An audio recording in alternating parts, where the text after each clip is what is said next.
Bonjour, je m'appelle Melissa et bienvenue sur ma chaîne YouTube Rayonne.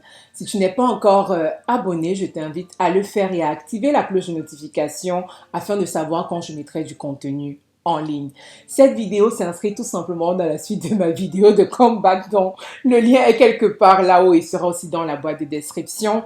Je viens tout simplement apporter mon témoignage et j'ai envie d'appeler ce témoignage le témoignage de ma vie.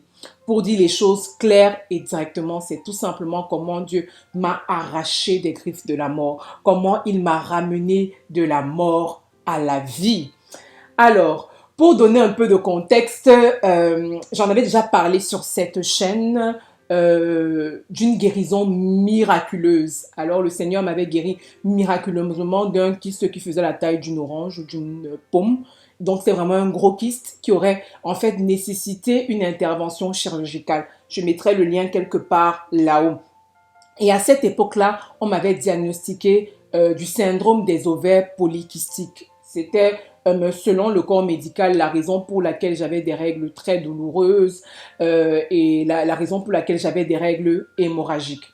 Seulement, quand j'entre en l'année 2022, euh, la situation ne s'améliore pas. Il faut comprendre que le Seigneur m'avait certes guéri et j'étais pleinement rentrée dans cette guérison-là. Je vous promets que depuis le jour où le Christ là a disparu, il n'est plus jamais revenu. Ah, Seigneur, quand le Seigneur fait les choses du tic au tac, il ne blague pas. Sa parole est ferme, elle est certaine, elle est sûre. Donc le Christ n'était jamais revenu, seulement je continuais à souffrir dans ma chair. Je souffrais dans ma chair tout simplement parce que j'avais toujours d'énormes douleurs et mes règles étaient hémorragiques. Donc je perdais beaucoup de sang chaque fois que j'étais en période. Donc là, c'était un point où je faisais des anémies récurrentes. Donc, chaque fois que j'allais voir mon médecin, il me disait, oui, la dernière fois que vous avez fait la prise de sang, c'est quand? La cure de fer, c'est quand? Allez, on va refaire ça, refaire de la prise de sang. Mais je sais, des gens sans doute que vous êtes encore anémiés. Essayez de reprendre une cure de fer sur 3 mois. Donc, l'histoire se poursuit un tout petit peu comme ça. Et un jour, je parle à une de mes collègues. Elle me dit, elle vit aussi la situation pareille, mais que en fait, elle me recommande d'aller voir un médecin particulièrement parce que c'est ce médecin-là qui avait réussi à trouver une solution à son problème. Moi, sincèrement, j'allais pour qu'on me soulage au niveau des douleurs parce que les douleurs pour moi étaient à tel point, à certains moments, quand je rentrais le soir pendant mes règles, quand je me couche, me lever, c'est compliqué. J'ai tellement mal que la douleur me prend à un point où je dis seulement, Seigneur, pardon, fais en sorte que je dorme. Que je dorme, Seigneur, que je dorme. Et là, je m'endors et je me réveille. C'est comme si j'étais un peu comme si je m'étais évanouie et je me réveille parce que tellement la douleur est atroce. C'était un point où on m'avait même donné, en fait, de la codéine, tout simplement, pour pouvoir, en fait, m'aider à supporter la douleur. Donc, je vais rencontrer ce médecin et quand je rencontre ce médecin en mai 2022, elle me fait, je suspecte telle chose, je vous demande de faire une IRM, mais je vous dis, je suspecte déjà ça. Et donc, quand je fais l'IRM, le diagnostic tombe, c'est de l'endométriose et de l'adénomiose, en plus du SOPK. Et c'est ce qui explique en fait les douleurs atroces que j'ai et le fait aussi que je saigne énormément. Waouh! Quand j'entends ces dissements déjà, ah Seigneur, là maintenant je sais quel diable je dois fouetter dans la prière. Il y a un nom et donc moi du coup je vais commencer vraiment à me lever dans la prière aussi contre ça.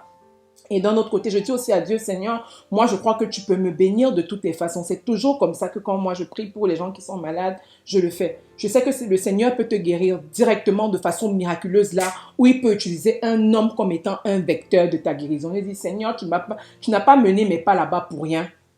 Allons-y. Donc, tout simplement, ce qui se passe, c'est quoi? C'est je vois ce médecin-là, elle me met sous traitement, mais le traitement sous lequel elle me met, les effets secondaires. Les effets secondaires. Donc, les effets secondaires étaient tout simplement quoi? C'était que je pouvais saigner du 1er au 31 non-stop. Ou alors, je saigne pendant 2 semaines, ça s'arrête une semaine, puis je ressaigne pendant 2 semaines, etc. C'était arrivé à un point où quand je suis allée voir le médecin, elle m'a fait, vous savez quoi, je vais devoir vous demander d'arrêter de travailler. Allez vous coucher pendant un certain temps, reposez-vous parce que votre corps en a besoin.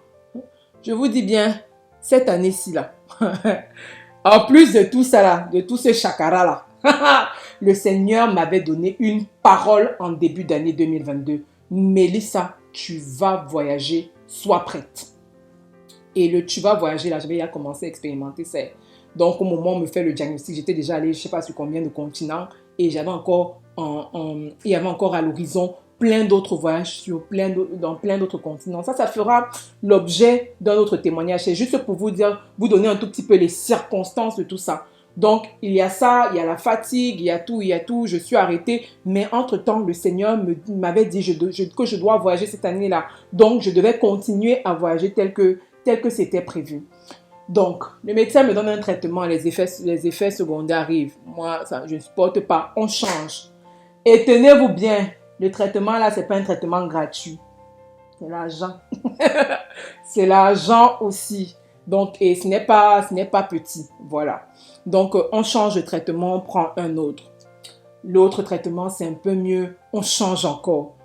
À un moment, elle prend mon cas, elle va déposer mon cas dans un colloque de médecins. Donc, ils se réunissent, je pense, une fois le mois, ils discutent des cas compliqués. Donc, quand ils se réunissent pour discuter de mon cas, ils me disent, elle revient, elle m'appelle, elle me dit, elle a besoin de m'appeler en urgence. Moi, j'étais même pas moi dans le pays à ce moment-là. Donc, je dis, ok, pas de souci, je vais faire une visioconf avec elle. Je fais la visioconférence et elle me dit, on crée une atteinte urinaire. Ah, je casse, j'annule au nom de Jésus.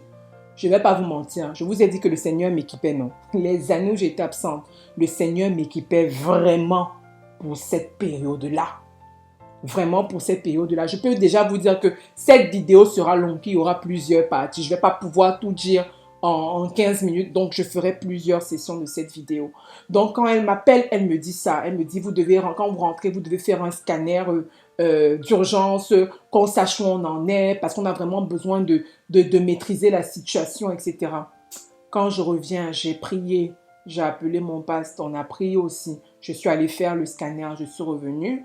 Les résultats sortent. Non, il n'y a rien. Votre vessie, urètre, machin, rien. Il n'y a aucun souci à ce niveau-là. Donc déjà, le premier témoignage, même dans le témoignage, le Seigneur m'a préservé. Le Seigneur m'a vraiment préservé. Je veux vraiment bénir son nom pour ça. L'ennemi pensait qu'il allait pouvoir s'étendre partout, mais c'était sans compter sur le fait que je suis la fille du roi des rois. Donc déjà là, en fait, premièrement, ce diagnostic-là, déjoué. On continue. Je continue toujours à avoir des effets secondaires. Et maintenant, la dame, elle me propose tout simplement pour m'aider au niveau des douleurs, des saignements. Elle me dit, je vous propose, mon médecin, ma gynéco, elle me dit, je vous propose de vous mettre sous ménopause artificielle. J'ai fait, maman. Elle parle. Je ne sais pas quand vous entendez souvent quelqu'un parler, mais ça ne rentre pas. Et l'esprit en moi, en fait, me disait non. Je lui dis non. Elle me dit, on se revoit quand vous revenez. Je la revois. Elle me reparle de la même chose. Je lui dis non. Mais pourquoi vous ne voulez pas? Pourquoi est-ce que j'allais commencer à lui expliquer que, voilà, le Saint-Esprit me dit que je lui dis tout simplement que en moi, ça ne répond pas, ça ne résonne pas par rapport à ce que j'ai la conviction et la certitude que je dois faire. Donc, je ne le ferai pas. Elle me dit, ok, d'accord, on va essayer alors un peu autre chose, etc. Donc, l'année se termine, l'année 2022 se termine quand je continue toujours à essayer autre chose.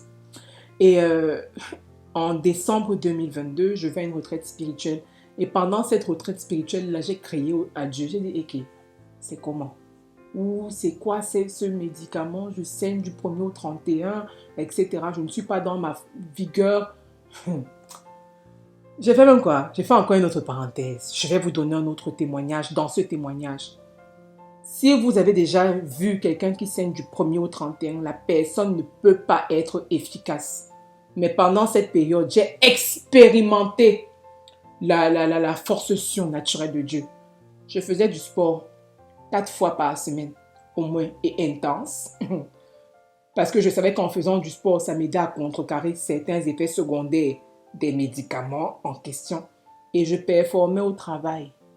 On rendait un bon témoignage de moi partout où j'allais. Je performais aussi bien au travail que dans mon petit business. Et pourtant, quelqu'un qui saigne du 1er au 31. Ha! All the glory be to the Most High. Vraiment que toute la gloire soit rendue à Dieu. Donc quand j'arrive en fin de l'année 2022, je dis au Seigneur vraiment, trop c'est trop. There has to be a stop. Et quand je prie, moi j'ai la conviction, ce n'est pas que j'ai entendu Dieu qui est Mélissa, arrête la pilule. Non, ce n'était pas ça. Le Seigneur tout simplement met en moi le Saint-Esprit, comme on dit, le Saint-Esprit c'est un dépôt en nous. Le Saint-Esprit me dit, Mélissa, you have to stop. Tu dois arrêter ce médicament-là. Il ne t'aide pas. Donc je l'ai arrêté.